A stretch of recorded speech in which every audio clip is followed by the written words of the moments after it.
Before you decide this is just another story, before you scroll, before you look away, let me ask you something. What if justice only works when someone is brave enough to bleed for it? What if a courtroom, meant to protect truth, became the place where racism showed its face without shame? What if a single kick delivered in public exposed decades of silence, fear, and complicity? And what if the person who was supposed to be broken by that moment refused to bow? This is not a headline. This is not a statistic.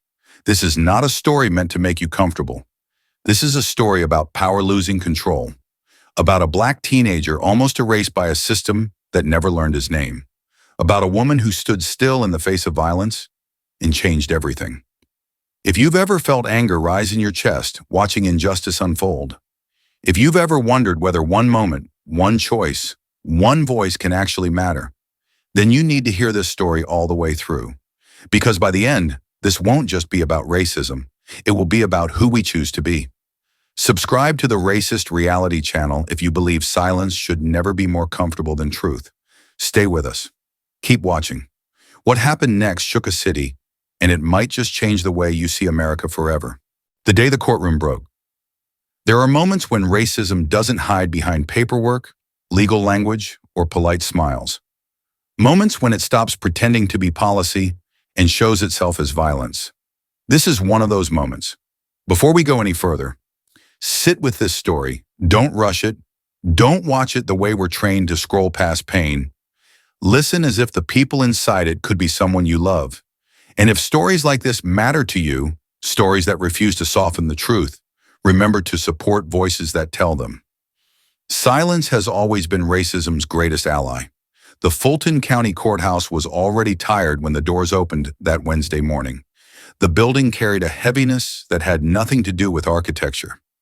Gray stone walls rose like they had learned not to listen. Fluorescent lights hummed overhead, flattening everything beneath them. Wooden benches scarred by decades of nervous hands. A tiled floor dulled by the shuffling feet of people who came in hoping and left knowing better. Courtroom 3 was small, intimate in the worst way. Every cough echoed. Every movement felt watched. This room processed lives quickly, too quickly. Locals said if you came in through those doors wearing cuffs, the verdict was already halfway written, especially if you were young, especially if you were black. Marcus Johnson sat at the defense table, his wrists locked together by a short length of chain that felt heavier than it looked. The metal pressed cold against his skin. He tried not to shift, not to draw attention, not to give anyone a reason to see him as anything other than calm. He was 18 years old, still carried the softness of someone who hadn't fully grown into himself yet. Long limbs, narrow shoulders, a face that still held traces of childhood. His hair was cut close, his shirt clean but plain, the kind his mother insisted on for court because she believed respect might protect him. She had raised him on rules meant for survival. Keep your hands visible, speak only when spoken to. Don't look angry, don't look scared. Marcus stared straight ahead, jaw tight, breathing shallow. Every time the clerk read his name, something in his chest clenched, like his body already knew what his mind was trying not to accept. He had never been arrested before. He had never stolen anything. But that truth felt fragile here, thin as paper, easy to tear. The charge was theft, a watch, not cheap enough to dismiss, not expensive enough to matter, just costly enough to turn a mistake into a felony on paper. There were no fingerprints linking Marcus to the theft, no clear security footage.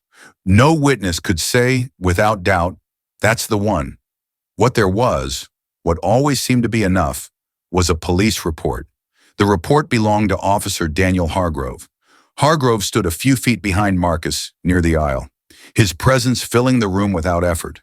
He was in his mid-40s, broad across the shoulders, his uniform pressed sharp enough to look ceremonial. His badge caught the overhead light. His boots were spotless. He had been with the sheriff's department for over 20 years, served under 4 different sheriffs, never written up, never suspended, never questioned. People said he was old school. What they meant was that he knew how to make people afraid. Hargrove didn't need to raise his voice to command a room.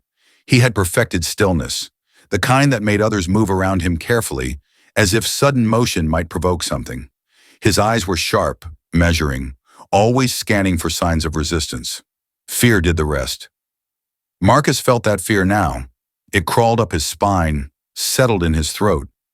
He swallowed hard and kept his gaze forward. His mother wasn't there. She couldn't afford to miss another shift. She had kissed his forehead that morning and whispered, "God sees you." He hoped God was paying attention. The prosecutor stood and read the charges in a voice so practiced it barely sounded human. He didn't say teenager. He didn't say student. He said the defendant, followed by a list of small details inflated into something ugly. Marcus had been late to school a few times. That became a pattern of irresponsibility. He had argued with a teacher once. That became behavioral issues. Words were doing violence long before anyone laid a hand on him.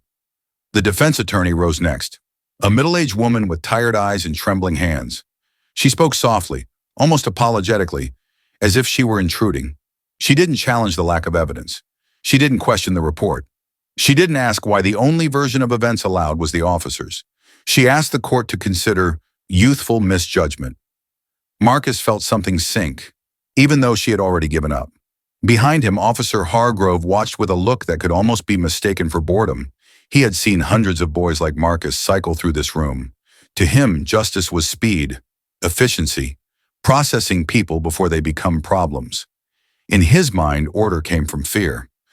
Marcus shifted slightly, trying to ease the ache in his wrists. That was enough. Hargrove stepped forward and placed a firm hand on the chain between the cuffs. Not violent, not dramatic. Just enough pressure to remind Marcus who controlled his body in this space. Marcus frozen. The message was clear. You don't move unless I allow it. No one objected. No one looked up. The room accepted it the way it had learned to accept everything else. Then the courtroom door opened. Not loudly, not with urgency, just enough to be noticed. A black woman stepped inside. She wore a dark coat and held a thick folder against her chest. Her hair was pulled back neatly, her face bare of makeup, her expression composed in a way that didn't ask permission. She didn't rush. She didn't hesitate. She walked as if she knew exactly where she was going. At first, no one paid her much attention. Black women entered courtrooms like this every day, mothers clutching paperwork, sisters hoping their presence might soften a system that had never learned how. But something about her made the air shift. She didn't whisper apologies, didn't scan the room nervously, didn't ask where to sit. She stopped near the front row and stood, straight, still, unbowed. Officer Hargrove noticed her immediately. Not because he recognized her, he didn't, but because she wasn't afraid. In a room trained to teach submission, her posture felt like defiance. He turned fully toward her, brow tightening. "Who are you?" he asked, his voice low but sharp enough to carry. She didn't answer. She set her folder down slowly and faced the judge. Hargrove stepped closer. "I asked you a question," he said. "You can't just stand there." Silence, the kind that stretches. Heavy and deliberate. People shifted in their seats. A clerk paused mid-typing. Someone in the back swallowed audibly. The room seemed to hold its breath, sensing something approaching, but not knowing what. Hargrove felt heat rise in his chest. He hated being ignored. "You need to leave," he snapped. "You're disrupting the court." The woman turned her head, not toward him, but toward the bench, as if he didn't exist. That was when the restraint cracked. "You people always think you can come in here and protect trash," Hargrove shouted. "Worthless thieves. That's all you raise." The words landed like blows. Gasps rippled through the courtroom. Marcus's heart slammed against his ribs. He looked up for the first time, eyes wide, searching the woman's face. And then, violence. Without warning, without justification, Officer Daniel Hargrove lifted his leg and kicked the woman square in the chest. The sound was dull and final. Her body flew backward into the bench behind her.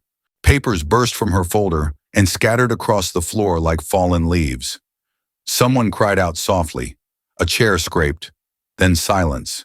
Not a scream, not an order, not a protest. Silence. Marcus felt like the world had tilted. His hands shook inside the cuffs. He wanted to stand, to shout, to do something, But fear locked him in place. The woman groaned, breath knocked from her lungs. But she didn't cry. Hargrove stood there, chest heaving, one hand resting near his belt. There was no regret on his face, no surprise, just the satisfaction of someone who believed he had restored order. In his mind, this was discipline. The courtroom was no longer a place of law. It was a crime scene. Slowly, deliberately, the woman pushed herself upright, one hand pressed against her side where pain bloomed sharp and deep.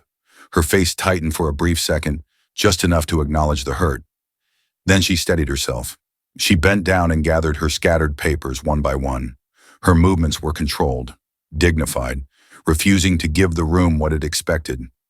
Officer Hargrove waited for her to shrink. She didn't. Marcus watched, something unfamiliar stirring in his chest. Not hope exactly, but recognition. The understanding that even in pain, a person could choose not to disappear. The woman stood fully now, bruised but upright. And in that moment, before she said a single word, something shifted. Because racism expects silence. It feeds on submission. It survives when pain stays quiet. What Officer Daniel Hargrove didn't know, what no one in that room knew yet, was that this woman's name was Angela Brooks. And by the end of the day, everything he believed about power, authority, and control would collapse. But for now, the pain was still fresh. The silence is still heavy. And justice, once again, was being asked a question it could no longer avoid. A trial already decided the courtroom never truly recovered from the sound of that kick. It lingered in the air like a bruise you couldn't see but felt every time you moved. People sat frozen, unsure whether they were witnesses or accomplices, unsure what role silence had just assigned them. Marcus Johnson's hands were still cuffed. That detail mattered, because while a grown black woman had just been kicked to the ground by an officer sworn to protect the law, the system had not stopped. It rarely did. It simply absorbed the violence, adjusted its posture, and continued forward. Marcus sat very still, his pulse pounding so loudly in his ears that he barely heard the clerk call the next procedural step. His eyes were fixed on Angela Brooks. On the way she stood upright now, one hand resting lightly against the bench, the other holding her scattered papers together as if they were something sacred. He wanted to ask if she was okay. He wanted to say thank you. He wanted to say he was sorry. But the chain between his wrists reminded him that his body did not belong to him in this room. His voice didn't either. The judge cleared his throat, a dry, brittle sound. "Order," he said, tapping the gavel lightly, as though the word itself could rewind what had just happened. His eyes flicked from Angela to Officer Hargrove and then quickly away, like a man afraid of looking too closely at something broken. "Officer," the judge said, his tone cautious, "please return to your position.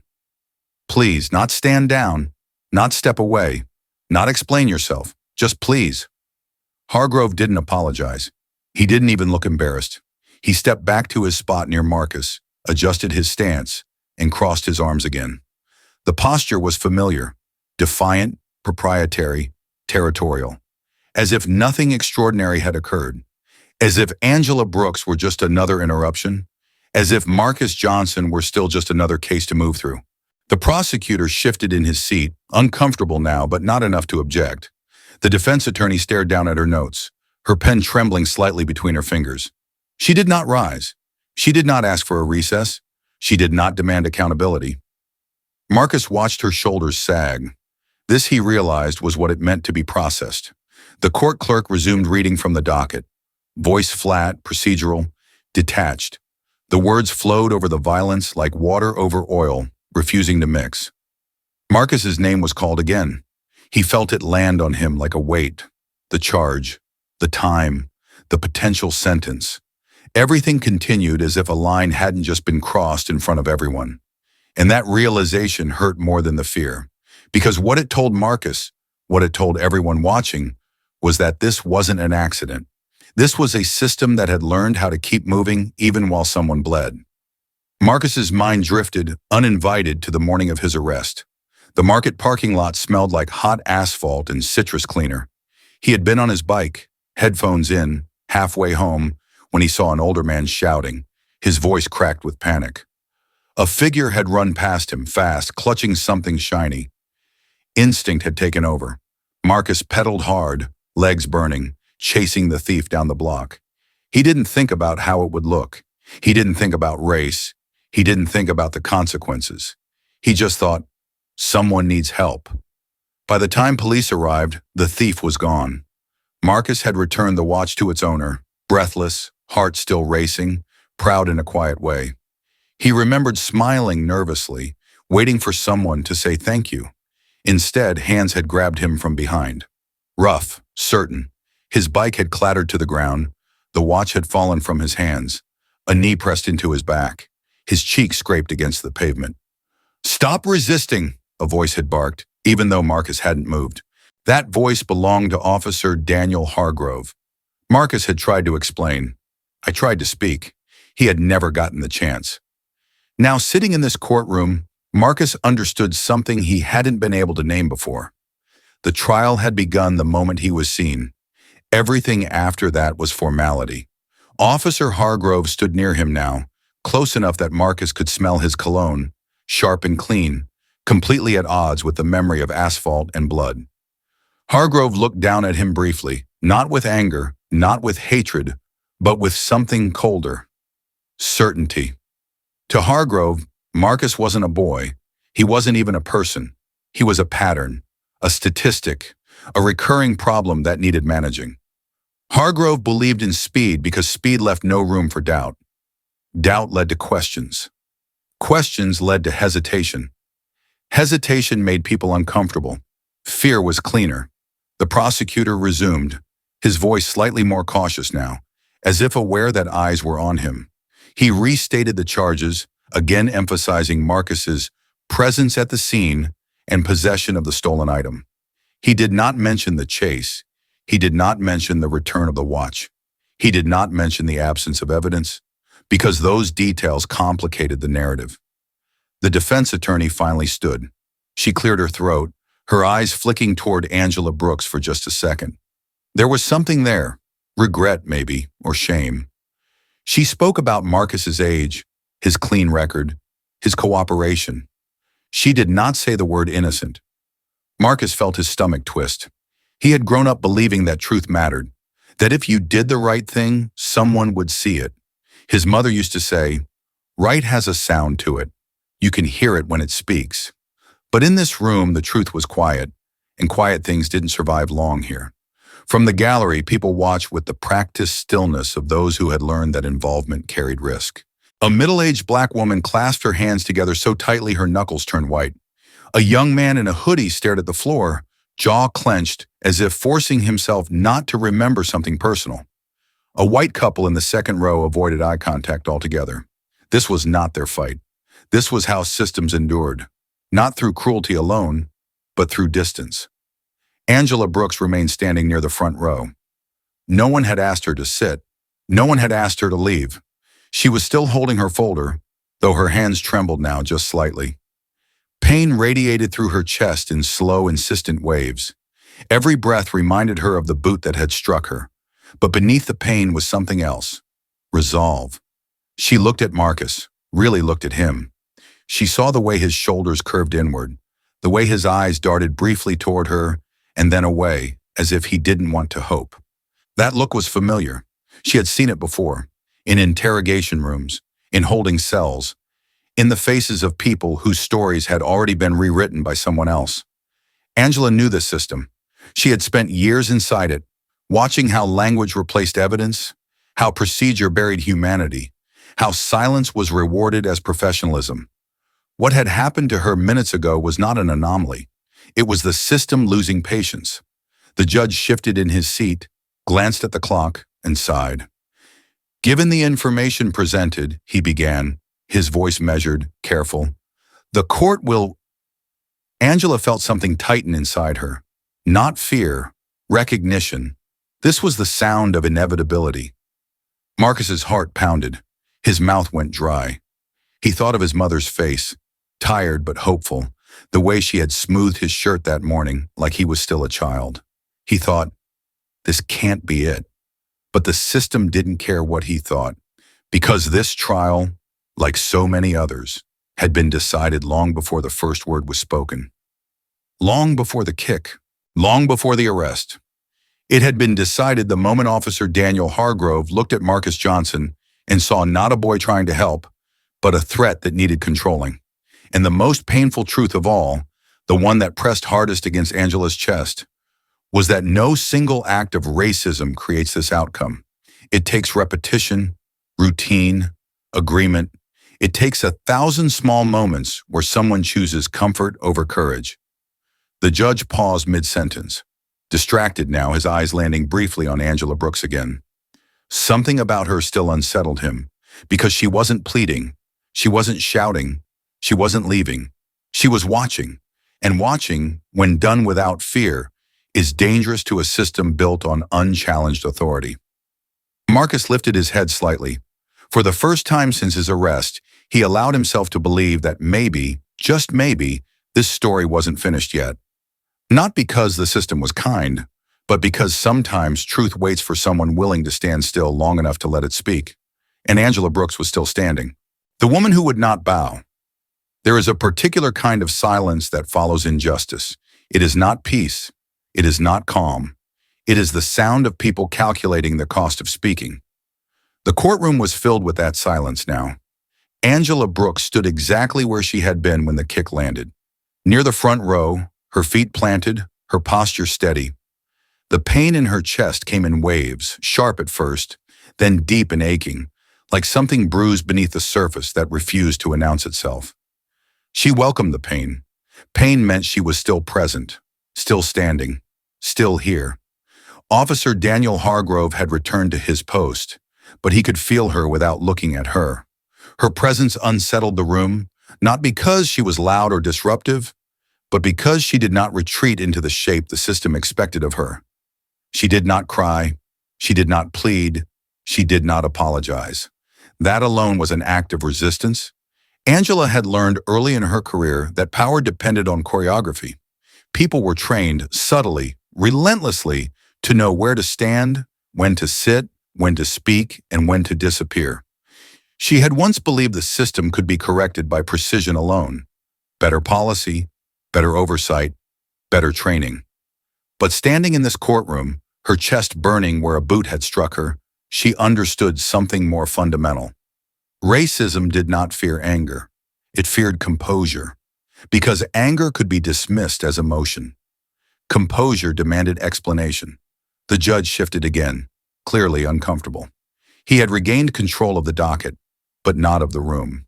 He cleared his throat, his gaze avoiding Angela as he addressed the clerk. "We'll proceed," he said. Proceed. As if nothing had happened. As if Angela's body hadn't been used to reinforce a boundary that had nothing to do with law and everything to do with power. Angela felt the old familiar pull, the urge to step back, to reduce herself, to let the moment pass. She had felt it many times before in other rooms, other buildings, other conversations where discomfort pressed against her ribs and silence promised safety. But she did not step back. She lifted her chin slightly and kept her eyes forward. Marcus Johnson noticed. He had been watching her without fully realizing it, drawn to the way she occupied space without asking permission. Even now, with his heart racing and fear tightening his throat, something in her steadiness reached him. It was not reassurance. It was recognition. Marcus had grown up learning how to shrink, how to fold himself into corners, how to soften his voice, how to keep his hands still so no one could mistake him for a threat. His mother had taught him these things out of love, out of fear, out of a hope that obedience might keep him safe. And here was this woman, hurt, insulted, assaulted, who refused to become smaller. It was the first time Marcus had seen that choice made so clearly. Officer Hargrove finally looked at her again. His jaw tightened. He didn't like unresolved moments. He didn't like people who didn't respond the way they were supposed to. He had built his authority on predictability, on knowing that raised voices would silence, that proximity would intimidate, that force would restore order. Angela had disrupted that sequence. He took a step forward, slow and deliberate. "You need to sit down," he said quietly, as if offering her one last chance to cooperate. Angela turned her head just enough to acknowledge his presence, but she did not look up at him. She did not look down either. She looked straight ahead. "I'm fine where I am," she said calmly. Her voice was steady, not loud, not confrontational. That steadiness hit Hargrove harder than shouting ever could. The room felt it too. A ripple moved through the gallery, subtle, almost imperceptible. A shift in posture, a breath released, a few heads lifted just a fraction. Angela's words carried something the system was not prepared to manage: self-possession. The judge looked at her sharply now. "Ma'am," he said, irritation edging into his voice, "this court has procedures." Angela met his gaze then, fully. "I'm aware," she said. "I've worked in them most of my life." The judge blinked. That was new. He opened his mouth to respond, then hesitated. Something about her tone, measured, informed, made it difficult to dismiss her as merely emotional or disruptive. Officer Hargrove's fists clenched at his sides. He felt control slipping, not dramatically, not publicly, but in the small, dangerous way that preceded larger fractures. He had spent decades ensuring that rooms like this bent around him, that people deferred, that the flow of power remained uninterrupted. Angela was not interrupting. She was standing in the current. The prosecutor shifted in his chair, glancing between the judge and Angela. He felt exposed, though he couldn't have explained why. It was easier to prosecute cases when the narrative was clean. Officer report, suspect behavior, legal conclusion. Angela complicated the narrative simply by existing. The defense attorney finally looked up from her notes. Her eyes met Angela's for the first time. Something passed between them. Not alliance, not strategy, recognition. The defense attorney saw in Angela what she herself had long suppressed, the part that wanted to stand and say, "This isn't right." But she stayed seated. Fear is efficient that way. Marcus felt a strange tightening in his chest. Not fear this time, but something closer to grief. He understood instinctively that what was happening in front of him was rare, not because injustice was rare, but because refusal was. Angela took a slow breath. The pain in her chest flared, then settled. She placed her folder on the bench beside her, careful, deliberate, as if grounding herself in the physical world. She spoke again, her voice calm but firm. "You can continue," she said, looking at the judge, "but I won't pretend what just happened didn't happen." The words were simple. They landed like a weight. The judge stared at her, uncertain now. He had expected chaos, raised voices, objections, disruption. Instead, he was being asked to confront reality without the cushion of theatrics. This was harder. "Officer Hargrove," the judge said slowly, "step back from the defendant." It wasn't enough, but it was something. Hargrove hesitated. For the briefest moment, he considered refusing, considered asserting the authority he had always wielded without consequence. But the room felt different now. Eyes were on him, not in fear, but in scrutiny. He stepped back. Marcus felt the pressure ease slightly. It was small, temporary, but it mattered. Angela watched the exchange, her expression unchanged. Inside, memories surfaced. Faces of people she had interviewed years ago in internal affairs, men and women whose stories had been neatly filed away, unresolved, unacknowledged. She remembered a young man who had told her, "They don't listen until you make them uncomfortable." She understood that now. The discomfort in this room was not chaos. It was the truth pressing outward. The judge resumed the proceedings, his voice less confident now, his cadence uneven. The words came, but they no longer carried the same authority. Something had been interrupted, not the docket, but the illusion of control. Marcus listened, but his focus kept drifting back to Angela. He watched the way she breathed through pain without flinching, the way she held herself as if refusing to let the violence define her. For the first time since his arrest, Marcus felt something shift inside him. Not hope, belief. The belief that dignity did not have to be granted by a system to be real. Angela's presence was teaching him that. Officer Hargrove felt the opposite. He felt exposed.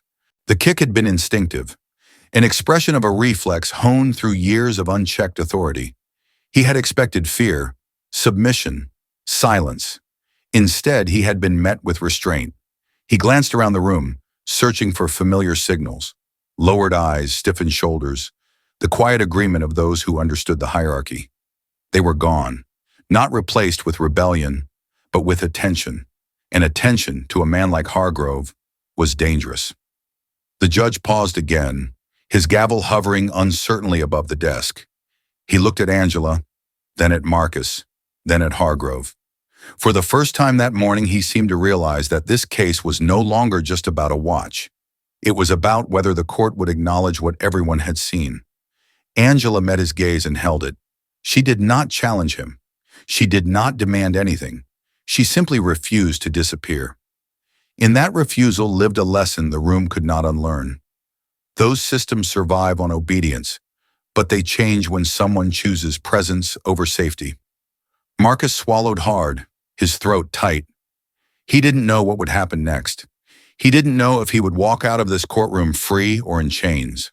But he knew this: no matter what the verdict would be, something irreversible had begun, because one woman had decided that dignity was not negotiable, and she would not bow. When power loses control, power rarely announces the moment it begins to fail. It does not shatter all at once. It slips, it frays. It reveals itself through impatience, through cruelty, through the desperate need to reassert dominance when obedience no longer comes automatically. Officer Daniel Hargrove felt that unraveling now. The courtroom had resumed its mechanical rhythm, but nothing felt settled. The words moved forward, yet the atmosphere remained suspended, as though everyone sensed that something essential had already broken. Angela Brooks stood where she was, her breath steady, her body aching. The pain radiating from her chest was no longer sharp. It had deepened into something heavier, more insistent, like a reminder with every inhale. You were struck. This happened. Do not forget. She did not forget. Neither did the room. Hargrove tried to ground himself in habit. He adjusted his stance. He scanned the benches. He squared his shoulders the way he had done 1,000 times before. These movements had always restored his sense of command. They didn't work. People were looking at him differently now, not with fear, but with assessment, as if they were seeing not the badge, but the man wearing it, as if the uniform had cracked just enough to show what lay beneath. That awareness crawled under his skin. Marcus Johnson felt it too. He could sense the shift in Hargrove's energy, the tension in his shoulders, the way his breathing had changed. Marcus had grown up reading these signs. When authority felt challenged, it often responded not with restraint, but with force. He tightened his hands around the edge of the bench. Angela noticed Marcus's movement. She turned her head slightly toward him, not enough to draw attention, just enough for him to see her face. Her eyes met his. There was no reassurance there. There was solidarity. It told him, you are not invisible. What happens to you matters. That was when Hargrove snapped. Not outwardly, not yet. But something inside him crossed a threshold. The restraint he had maintained since the kick began to feel unbearable. The silence from Angela, her refusal to shrink, her calm defiance. It all pressed against the fragile architecture of his authority. He leaned toward her again, closer this time. You think you're making a point, he said under his breath, but you don't belong here. Angela turned fully now. You don't get to decide that, she replied. Her voice wasn't raised. That was what made it dangerous. The judge struck the gavel sharply. Officer, step back. The order was firmer this time. Hargrove hesitated. That hesitation was the moment. In that brief pause, the courtroom saw him not as an extension of the law, but as a man weighing whether the law applied to him at all. His jaw tightened, his nostrils flared, and the muscles in his leg tensed. Subtle signals, but unmistakable. Angela felt it. She had spent years investigating misconduct. She knew the body language of escalation. She shifted her weight slightly, bracing without retreating. The kick came fast. Not controlled, not strategic, not justified. It was an explosion of entitlement. The impact landed squarely against her upper torso, knocking the air from her lungs. The sound, a dull, sickening thud, reverberated through the courtroom like a crack in bone. Angela stumbled backward, crashing into the front bench. Papers burst from her folder, scattering across the floor like startled birds.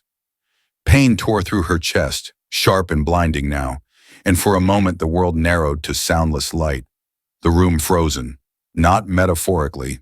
Actually, Marcus shot to his feet instinctively, a shout tearing from his throat before fear could stop it. "Hey!" someone screamed. A chair toppled over. The judge stood, his face drained of color, the gavel slipping from his hand and clattering onto the desk. Hargrove stood over Angela, one leg still back, his chest heaving. His hand rested on his belt, close to his weapon, not in threat, but in habit. His eyes were wild, unfocused, as if he had not fully registered what he had just done. For years, he had delivered violence in places where it could be explained away. Alleyways, traffic stops, interrogation rooms without cameras. This was different. This was a courtroom. This was public. This was undeniable. Angela lay stunned for a fraction of a second, her breath coming in shallow gasps. Pain screamed through her ribs, but beneath it was something else, an awareness as sharp as glass. This is the moment. She pushed herself upright, not quickly, not dramatically, slowly. Every movement was deliberate, a refusal to let the violence define her posture. She gathered her scattered papers one by one, her hands trembling but steady enough to show intention. The silence in the room deepened. People expected tears, rage, collapse. They got resolve. Angela rose to her feet, one hand pressed against her side. Her breathing was uneven now, but her voice, when she spoke, did not waver. "If this is how power behaves," she said, looking directly at the judge, "then this court has already lost its authority." No one interrupted her, not the judge, not the prosecutor, not the officer who had kicked her. The truth hung in the air, heavy and undeniable. Marcus stared at her, awe breaking through his fear. He had never seen someone absorb violence and refuse to let it steal their dignity. In that moment, he understood something that would stay with him for the rest of his life. Courage is not the absence of fear. It is the decision to remain human when the system tries to reduce you to nothing. The judge finally found his voice, but it came out hoarse. "Officer Hargrove," he said, "you are out of line." Out of line. The words sounded pitifully small. Angela turned slightly toward Hargrove now. Her eyes met his, not with hatred, not with triumph, but with clarity so sharp it stripped away every excuse he had ever relied on. "What you just did," she said quietly, "is who you are when no one stops you." Hargrove opened his mouth to respond. Nothing came out. For the first time in his career, he had no script. The courtroom doors creaked as a security officer hesitated, unsure whether to intervene. This was uncharted territory, authority confronting itself in public. Angela took a slow breath and reached into her folder, retrieving a single document that had not fallen. She held it up. "My name is Angela Brooks," she said, "and as of this morning, I am the newly appointed chief of police for this city." The words landed like thunder. Gasps rippled through the room. Hargrove's face was drained of color. The judge sank back into his chair. Angela's voice remained steady. "And you," she said, her gaze never leaving Hargrove, "are suspended effective immediately." The power that had once protected him vanished in an instant. The room understood. This was not revenge. This was accountability. Angela lowered the document and exhaled slowly, the pain in her chest flaring again. She did not smile. She did not celebrate. She simply stood. The lesson was already written, not in words, but in action. Power that relies on fear will always reveal itself through violence. Power that serves justice stands firm even when struck. Marcus felt something loosen inside him, a knot he hadn't realized he had been carrying. For the first time since his arrest, he believed the truth might actually matter.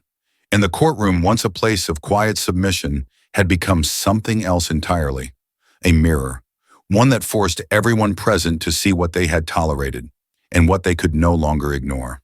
The truth that refuses to stay buried. Truth does not arrive all at once. It leaks. It seeps through cracks long ignored. It rises from places people thought were sealed shut forever. Angela Brooks learned that in the days that followed the courtroom. The video spread before the bruises on her chest had even begun to fade. Grainy footage, shaky hands, muffled gasps, but unmistakable. The kick, the silence, the moment power lost control. By nightfall, it was everywhere. Not because it was sensational, but because it was familiar. People recognized it. They recognized the posture, the contempt, the violence that came not from threat, but from being questioned. They recognized the way authority reacted when it was no longer obeyed automatically. The headlines came fast. Officer assaults woman in court. Power exposed in public. Who was protecting him? But Angela did not read them. She sat alone in her office long after the building emptied. The lights dimmed, her jacket draped over the back of her chair. Her ribs ached when she breathed too deeply. Purple bruises bloomed beneath her blouse like quiet storms. Pain had a way of slowing time. She welcomed that too, because it gave her space to remember. She opened the first file, then the second, then the 10th. Names spilled across her desk. People she had interviewed years ago, cases she had flagged, complaints she had been told were inconclusive, unsubstantiated, procedurally resolved. Language designed to end conversation. She remembered the faces behind those words. A single mother who had whispered her story like a confession. A teenager whose hands shook as he signed a statement he didn't understand. A man who asked, "Does it even matter what I say?" At the time, Angela had believed that documenting was enough, that records mattered, that truth, once written down, would eventually rise. She understood now how wrong that belief had been. Truth did not rise on its own. Someone had to dig. She ordered a review of every case connected to Daniel Hargrove. Not publicly, not ceremonially, methodically. The first report landed on her desk within 48 hours. 14 complaints over 11 years. All dismissed. All internally resolved. All clustered around the same neighborhoods. Marcus Johnson's neighborhood. Angela closed her eyes. The pattern was unmistakable. Praise and protection traveled upward. Pain and silence traveled down. She cross-referenced the dates, the commendations, the performance awards. Each spike in Hargrove's career coincided with a complaint that went nowhere. The system had not failed. It had functioned exactly as designed. Angela felt something settle in her chest. Not anger, not surprise, but resolve sharpened by clarity. This was no longer about one officer losing control. This was about what had been tolerated. She reopened the file on Marcus Johnson. "I am 17 years old, accused of felony theft. No fingerprints, no video evidence. Single witness statement. The kind of case that disappeared into the system every day. Except this time, it hadn't. Because Marcus had a sister who refused to bow." Angela requested surveillance footage from the area near the jewelry store. The response came back quickly. Footage auto-deleted after 7 days. Too late, or so it seemed. Angela drove to the neighborhood herself. No press, no escort. She knocked on doors. I walked into shops, asked questions. People were cautious at first. Years of silence do that. But then someone mentioned a convenience store across the street. The owner, an older man with tired eyes, had installed cameras after repeated break-ins. Angela found him behind the counter, counting change. "I don't usually get involved," he said slowly when she explained why she was there. "But I remember that day." He reached beneath the counter and pulled out a small external drive. "I keep backup," he said, "just in case." The footage was grainy, but it was enough. A man in a dark hoodie snatched the watch from an elderly customer. Marcus appeared seconds later, running, not fleeing. The thief escaped. Marcus returned the watch. Angela watched it twice, then a third time. Her throat tightened. The truth had been there all along. It had simply been inconvenient. She returned to the station and filed the footage into evidence herself. The next morning, Marcus's case was suspended pending review. It was not justice yet, but it was a door opening. The backlash came just as quickly. Supporters of Hargrove organized online, framing him as a victim of overcorrection, of political pressure, of an agenda. They spoke of instinct, of danger, of split-second decisions, words that had excused harm for generations. Angela watched it without responding. She had learned something important. You don't defeat lies by arguing with them. You defeat them by telling the truth clearly enough that denial becomes exhausting. The real flood came quietly. Emails, letters, voicemails left late at night. People who had once filed complaints, people who hadn't, people who had been too afraid to put their names on paper. One message stood out. a teenage boy, 16. I saw what happened, he wrote. Not in court. Before. The watch. Marcus wasn't the thief. Angela met him at his school. No cameras, no uniforms. He told her everything. Where he had been standing. What he had seen. Why he hadn't spoken up. I thought the adults would fix it, he said, staring at the floor. Angela felt the weight of that sentence. How many times had children been taught that silence was safe? That adults would handle it? That justice was automatic? She thanked him, not with praise but with honesty. You did the right thing, she said, even if it took time. His testimony was added to the file. The case against Marcus unraveled quickly after that. Charges dismissed. Record sealed. Apology issued. But Marcus did not celebrate. He stood outside the courthouse with his mother, the doors closing behind him, the noise fading. Freedom felt strange, not because it was undeserved, but because it had come so close to being denied forever. Angela watched from a distance. This was not a victory parade. It was a reckoning. That evening, Angela returned to her office and opened another box. Older, dustier, complaints from a decade earlier. She read until her eyes burned. Patterns emerged again and again. The same language, the same neighborhoods, the same outcomes. She understood now that Marcus's case was not the exception. It was the example. The system had not protected the innocent. It had protected efficiency. And efficiency had been built on bias. Angela called a meeting the next morning. Internal Affairs, Oversight Committee, community representatives. She laid out the evidence without embellishment, data, dates, decisions. This isn't about one man, she said. It's about what we are rewarded. Silence filled the room.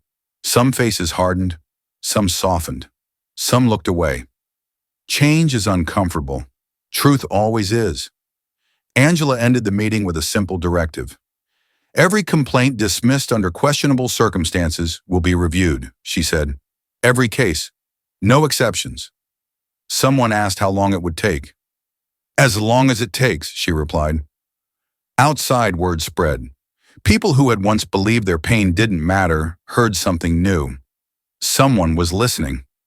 Marcus returned to school. The whispers followed him at first. Labels don't vanish overnight. But something had shifted. He held his head higher now, not with pride, but with permission. He was no longer a suspect. He was a person again. Angela sat alone one evening, the city lights glowing through her office window. She pressed a hand gently against her healing ribs and allowed herself a moment of quiet. The pain had not been meaningless. It had cracked something open. She understood the lesson now with painful clarity. Racism does not survive because people are cruel. It survives because systems reward silence, and silence can be broken, not by shouting louder, but by standing still long enough to be seen. This was not the end, but it was the truth, refusing to stay buried. When silence learns to speak, silence does not disappear all at once. It loosens, it hesitates, it listens. And then, sometimes, it finds its voice. The first people to speak did not call the press. They did not post online. They walked into the building quietly one by one, holding folded papers, old photographs, medical records yellowed by time. They stood at the front desk unsure of what to say, unsure whether they would be believed. But they came. Angela Brooks noticed the change before anyone else did. She felt it in the way the halls sounded different, less hurried, less guarded. She saw it in the posture of the officers who passed her now, no longer certain who was watching, what would be questioned, what might be reopened. Accountability has a sound. It is the sound of footsteps that don't rush past pain anymore. The first reopened complaint belonged to a man named Harold Lewis, 52 years old, arrested 11 years earlier for resisting an officer during a traffic stop.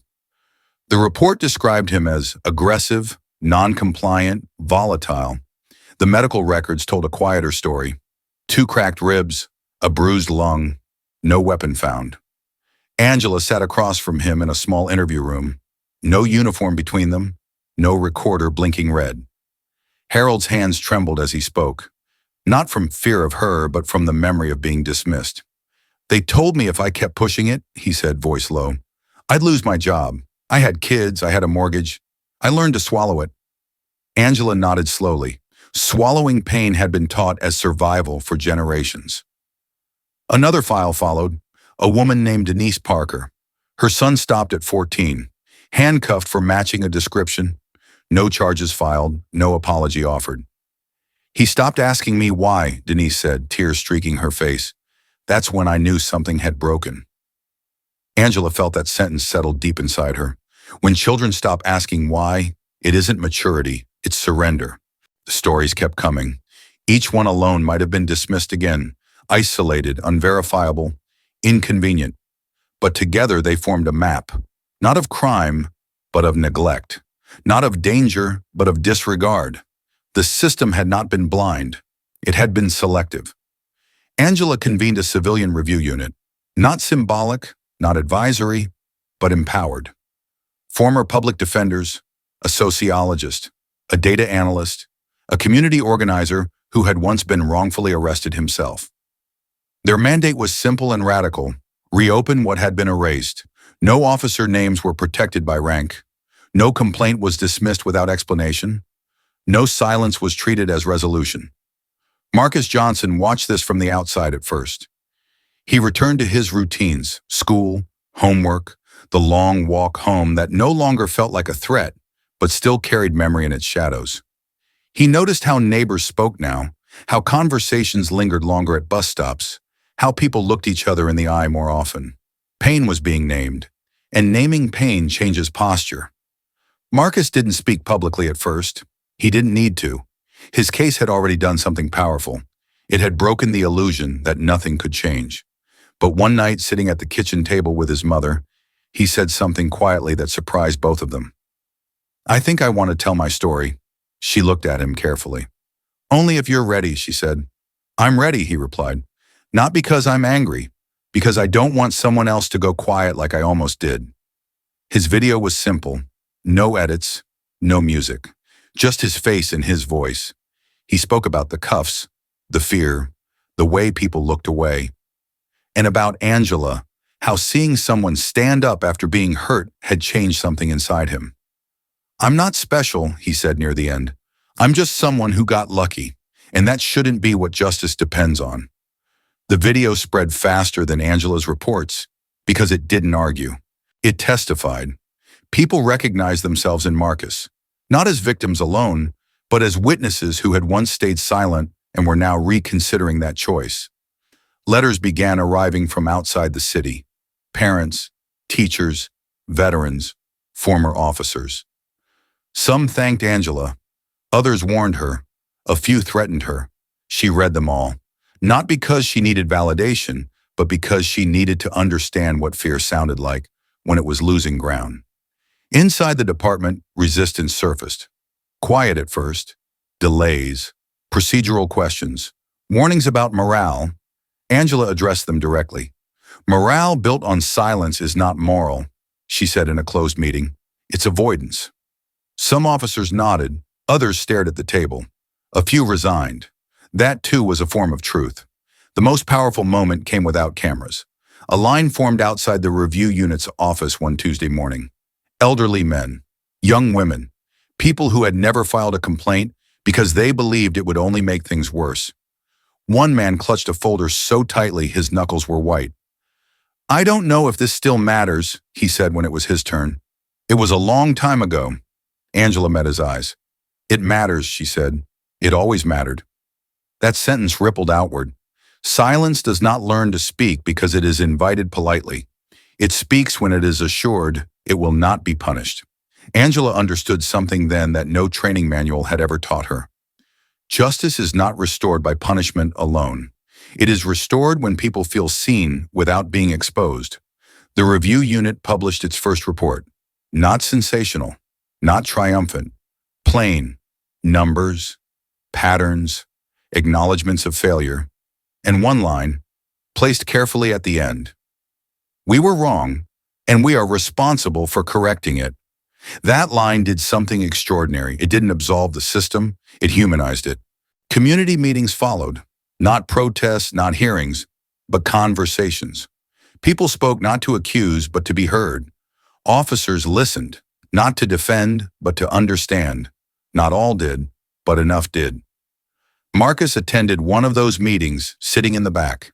He watched as a young officer stood and said, "I didn't know, and now that I do, I can't unknow it." That mattered. Angela watched too, her hands folded, her posture calm. The bruises on her chest had faded now, but the memory hadn't. She didn't want it to.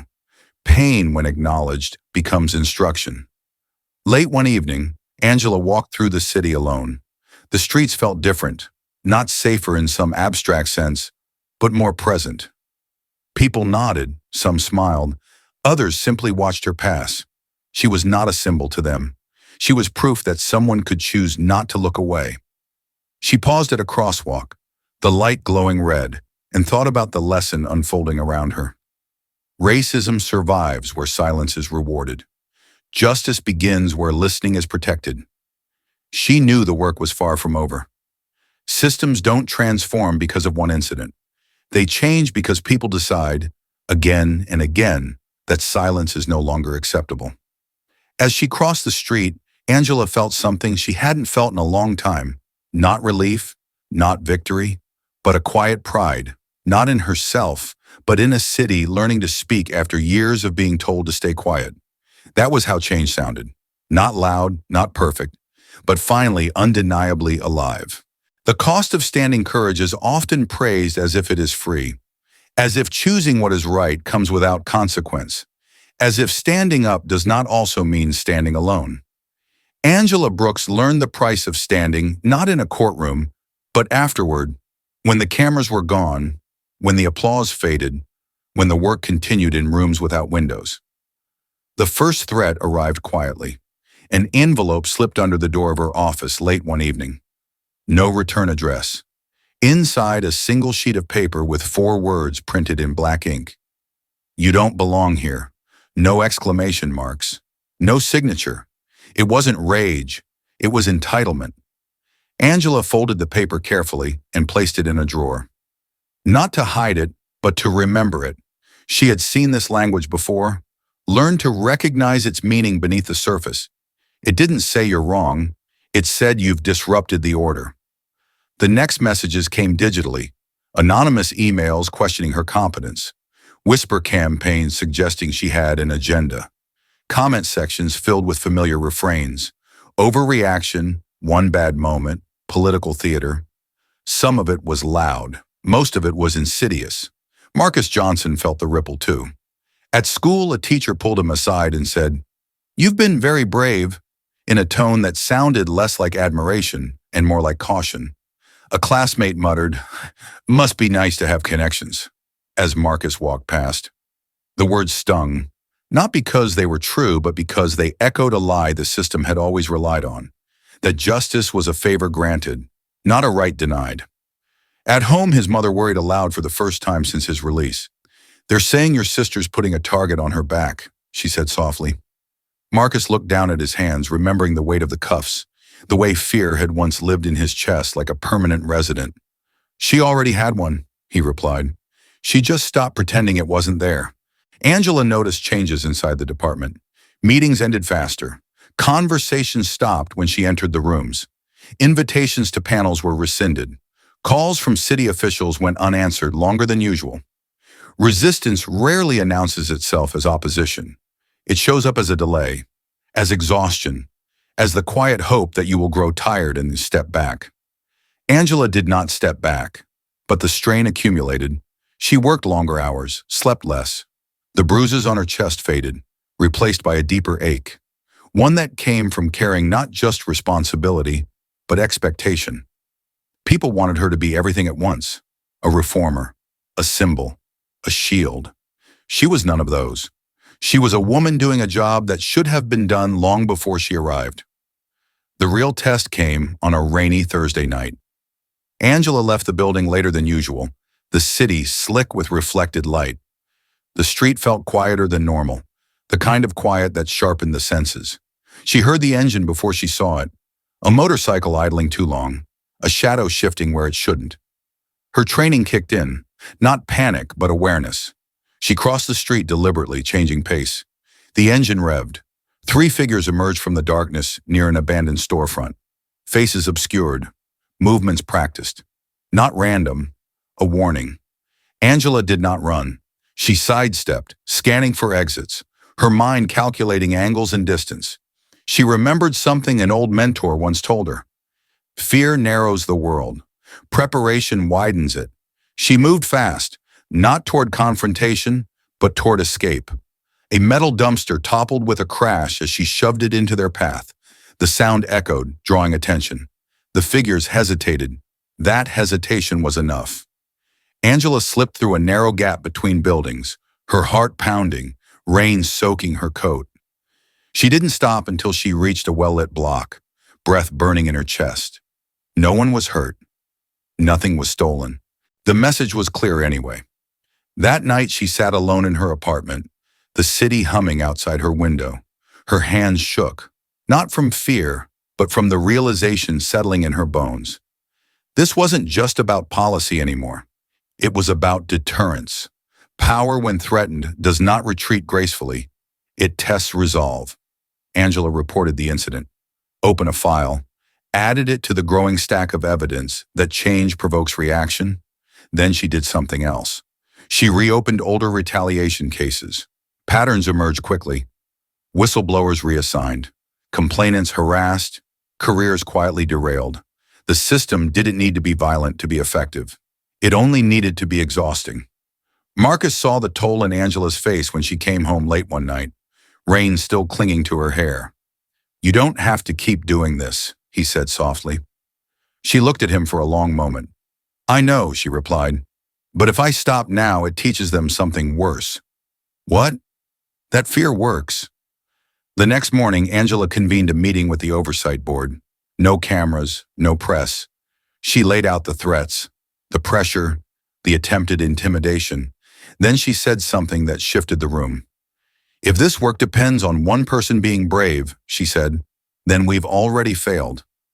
She proposed structural changes, independent reporting channels, protection for whistleblowers, automatic review triggers for retaliation claims. She wasn't asking for praise. She was distributing risk. Because courage, she understood, should never be a solitary burden. Outside, public opinion wavered. Some called her reckless, others called her necessary. Marcus watched it all with a growing sense of clarity. He had once believed that survival meant staying quiet. Now he understood that silence had a cost too, paid slowly, over years in diminished expectations and unspoken grief. He spoke again publicly, not angrily, not defensively. "I don't want revenge," he said at a community forum. "I want a system that doesn't need someone to get hurt for the truth to matter." The room went quiet. People nodded, some cried. Angela stood in the back listening. This was why the cost was worth paying. Not because she enjoyed the struggle, but because she was watching fear lose its grip, one voice at a time. That night, another envelope arrived. This one was different. Inside, a handwritten note from someone she didn't recognize. "I filed a complaint 10 years ago. I thought I was crazy when nothing happened. Seeing you stand up helped me believe in myself again." Angela held the note longer than the threats. Pain weighs less when it is shared. She understood the final lesson of standing.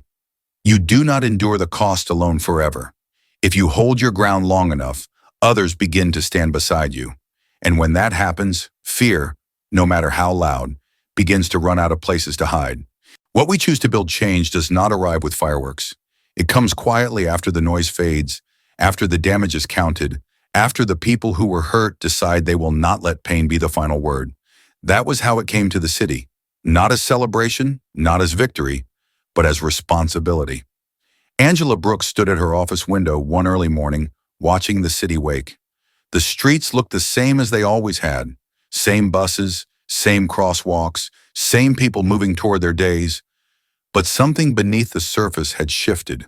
The city was no longer pretending it hadn't seen what it had seen. The investigation into Daniel Hargrove moved forward without spectacle. There were no dramatic press conferences, no triumphant sound bites. Just procedures, reports, depositions, slow, unglamorous work. And for the first time, no one rushed to make it disappear. Hargrove was charged, not as a symbol, not as a sacrifice, but as a man accountable for his actions. Angela didn't watch the footage again. She didn't need to. The kick had already done what it was going to do. It had exposed not just one officer's violence, but the fragile foundation on which unchecked power stood. Marcus Johnson attended the hearing with his mother. He sat quietly in the back, hands folded, listening as lawyers spoke in measured tones about conduct and accountability. It felt strange to hear the language of law applied so carefully now, when it had once moved so quickly to judge him. He wasn't angry. He was aware. Awareness, he was learning, was its own kind of freedom. When the ruling came, there was no cheer in the room, just a collective exhale. Justice, when done right, doesn't demand applause. It demands remembrance. Angela addressed the city weeks later, not from a stage, not behind banners, but from a plain room with open doors. She spoke simply, deliberately. "We can't undo what was done," she said, "but we can decide what we allow to continue." She announced reforms that didn't sound revolutionary, but were. Civilian oversight with real authority, transparent data on stops and complaints, mandatory reviews triggered by patterns, not personalities, and one line that mattered most: no one should have to be hurt for the truth to matter. The room was quiet, not with fear, with attention. Marcus stood near the back, listening. He thought about the boy he had been just months earlier, head down, heart racing, trying not to look suspicious simply by existing. He thought about the version of himself that had almost learned the wrong lesson: stay quiet, stay small, stay alive. Instead, he had learned something else: that dignity is not given. It is claimed and protected when people stand together. After the meeting, Angela found him waiting outside. "You didn't have to come," she said gently. "I wanted to," he replied. "I wanted to see what comes after." She smiled faintly. "So did I." The city didn't transform overnight. Some people resisted, some accused, some clung tightly to old narratives, but others leaned in. Teachers incorporated new conversations into classrooms. Officers began asking different questions. Not just, is this legal, but is this right? Parents spoke more openly with their children about how to survive without surrendering their worth. The work was uneven, but it was real. Angela stepped back where she could, refusing to become the face that allowed the system to say, "We've fixed it." She knew better than anyone that justice was not a destination. It was maintenance. She insisted on something radical in its simplicity: memory. Cases once dismissed were logged publicly. Mistakes were acknowledged without euphemism. Names were restored to records where they had once been erased. The city raised a new flag months later. No symbol, no slogan, just a field of quiet color. Some complained it was empty. Angela disagreed. Empty space invites reflection. It asks, "What will you place here?" Marcus graduated high school the following spring. When he crossed the stage, he didn't look for Angela in the crowd. He didn't need to. Her presence was already part of his posture. Shoulders back, eyes forward, unafraid of being seen. Later that night, he recorded one last video, not to accuse, not to demand, but to speak plainly. "I used to think surviving meant staying quiet," he said. "Now I know it means staying human." The comments poured in. Not praise, recognition, people sharing their own moments of silence, and the first time they chose not to live inside it anymore. Angela watched the video alone, sitting at her desk long after sunset. She didn't cry. She breathed. This was the ending she had hoped for, not closure, but continuity. She thought about the lesson woven through every part of the journey. Racism does not begin with hate alone. It survives through indifference, and indifference can be unlearned. The story did not end with punishment. It ended with possibility, with a city choosing, day by day, not to look away. With people learning that love is not passive, it is active, demanding, protective.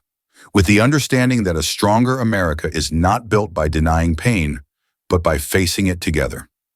Angela turned off her office light and stepped into the hallway.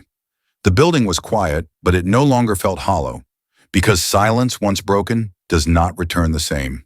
It remembers, and so should we. If this story moved you, if it reminded you that justice, love, and courage are choices we make together, carry it forward. Reject racism wherever it hides. Choose kindness even when it costs.